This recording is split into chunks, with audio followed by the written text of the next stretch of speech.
আপনাদের মানসিক অবস্থা এখন এমন জায়গায় গিয়ে দাঁড়িয়েছে যে আপনারা যদি কোনো সেলিব্রিটিকে রাস্তায় ল্যাংটা অবস্থায় দেখতে পান তাহলে আপনারা ক্যামেরা চালু করে তখনই বলবেন যে ভাই একটা প্রমোট দেন। তারা ভিডিও করে অবশ্যই দেখবেন, সাপোর্ট করবেন, তারা সাপোর্ট করবে ইনশাআল্লাহ। যে জয়পুরহাটে যে ভাইবাদার অনেক ভালোবাসা দিচ্ছে, ভরপুর মজা পাইছি থেকে।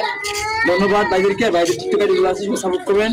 ওই যে সাপোর্টের কথা বললেন না, ওই সাপোর্টই হচ্ছে মেন বিষয়। ওই সাপোর্টের কথাটা না বলা পর্যন্ত আপনি ওইখান থেকে বের হয়ে আসতে পারবেন না। আর যদি আপনি বের হয়ে আসতে পারেন তাহলে পরবর্তী ভিডিও ক্লিপটা দেখবেন আপলোড হয়েছে এমন একটা ক্যাপশনে যে নাসা ভাই বিনোদনের অহংকার দেখুন কতটা। ফয়সাল ভাইয়া একটা ছোট্ট করে একটা প্রমোট ভিডিও দেওয়া যাবে ভাইয়া? আর একটা কথা বিশ্বাস করেন ভাই, আপনি হাজারবার আপনার ফ্যান্স এবং অডিয়েন্সকে বোঝানোর চেষ্টা করবেন যে আপনি নিজে কিছু করেন, কিন্তু সে বুঝবে না। দিন শেষে সে ওই একই কাজ করবে, প্রমোট চাইবে। এই হচ্ছে একটা প্রমাণ। ভাই আমি এই জায়গায় আপনার জন্য ভাই 7টা পর্যন্ত অপেক্ষা করছি। আমি আপনার বলি, আপনি 20টা পর্যন্ত অপেক্ষা করলো, আপনি ওই যে যেটা চিন্তা করেন ওইটা কখনো হবে না। আপনার নিজের করতে হইব। আপনারা নিজে কিসের জন্য করতে চান এটা আমি বুঝি না। ভাই আমরা তো করি ভাই, ওই রকম তো আপনাকে চেষ্টা করতে হবে ভাই। আপনি যতদিন পর্যন্ত এই মেন্টালিটি না বন্ধ করবেন, আমি কারোর সামনে ক্যামেরা ধরবো, সে কিছু বলে দেবে, তারপর আমার ভিডিও ভাইরাল হইব, কতদিন পর্যন্ত কিছু করতে পারবেন? আচ্ছা ভাই আমার বন্ধুদের জন্য কিছু একটা বলেন ভাই। আমি আপনার কি বললাম, আপনি যেটা বলতে বললাম আপনার শেষে আবার ওটাই করলেন। আপনি এই ভিডিওতে আমি কইলাম না, আমি আপনার বলি এই যতটুকু ভিডিও করতেন হয়তো এটাই ভাইরাল হইব। কে লেগে হইব জানেন? আমি এগুলো কই কে লেগে ভাইরাল হইব। ঠিক আছে, আপনি আগে এই মেন্টালিটি বন্ধ করতে হইব। আচ্ছা ভাই।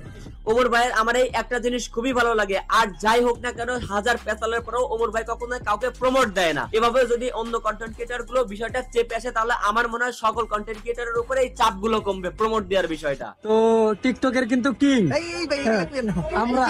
আমার ভাই খুবই অবাক লাগে, একটা অপরিচিত ব্যক্তি সে হোক না কেন আপনার অডিয়েন্স, একটা অপরিচিত লোক হুট করে আপনার অনুমতি ছাড়া আপনার বাসায় ঢুকে বলবে ভাই একটা আমাকে প্রমোট দেন। আবার কিছু পোলাপাইন দেখলাম সেলিব্রিটিদেরকে তার পাশে দাঁড় করায় রেখে সে পাশে দাঁড়িয়ে উল্টা পাল্টা ডায়লগ দিয়ে টিকটক ভিডিও বানায়। সেই সমস্ত কন্টেন্ট ক্রিয়েটর সেলিব্রিটি গুলো দাঁতের উপর দাঁত রেখে এই সবগুলো সহ্য করে কেন জানেন? শুধুমাত্র ফ্যান বেস ধরে রাখার জন্য। আমি জানি এই ভিডিওতে আমি যাদেরকে নিয়ে কথা বলেছি তারা সবাই আমার এই ভিডিওটা দেখবেন। আশা রাখবো এই ভিডিওটা দেখার পর আপনার নিজেরা নিজেদেরকে শুধরে নেবেন।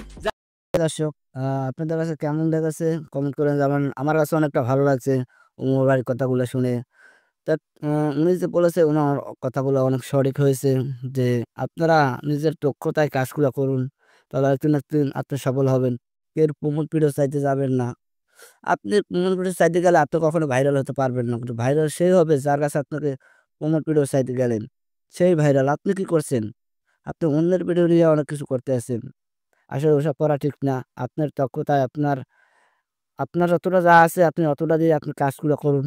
একদিন আপনি সফল হবেন। আর ভিডিওটা আপনার কাছে কেমন লেগেছে শেয়ার করে জানাবেন। আর হ্যাঁ, আমার চ্যানেলে সবাই একটু সাবস্ক্রাইব করে দিবেন।